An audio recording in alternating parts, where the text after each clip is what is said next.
अरे जगदेवा, हाँ भैया। एक बात बता, जी पूछिए। तू काहे के लिए इतना खुश हो रहा है? कि सारे भैया मुकेश अंबानी के शादी में गए हैं। मतलब ये लोग शादी में जा रहे हैं तो तू खुश हो रहा है? और वहीं 4 दिन पहले, सूद से 4 से 5 दिन पहले तू लोग कितना परेशान था, जियो का रिचार्ज महंगा हो गया। और तू लोग है कि हई भैया गए हैं, हऊ भैया गए हैं, बेकार के लिए बात कर रहा है।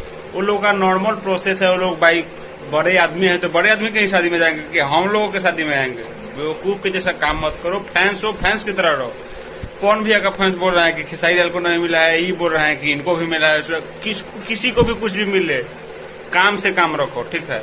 हम यही बोलेंगे, अपने में लड़ाई झगड़ा करने से कुछ फायदा है? अक्षर सिंह को तो मिला है, बोलोगे अब?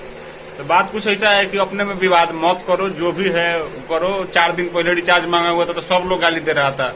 अब सब लोग का बड़े आदमी के शादी में गए हैं, अंबानी जी के बेटे की शादी में। अरे भाई वो लोग जाएंगे, हमारा शादी में ही है कि तारा शादी में ही है? बिना मतलब के 12 लोग भूखो।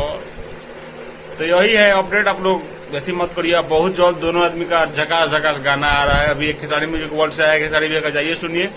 पावर स्टार पवन सिंह का भी बहुत जल्द आने वाला है, ठीक है? तो वीडियो को ज्यादा बड़ा नहीं करेंगे। वीडियो पसंद है तो लाइक करो। कौन भोजपुरी का फैन है, दोनों का नहीं भोजपुरी का फैन है, वो लाइक करो, शेयर करो और सब्सक्राइब करो। मिलते हैं नए वीडियो में, तब तक के लिए।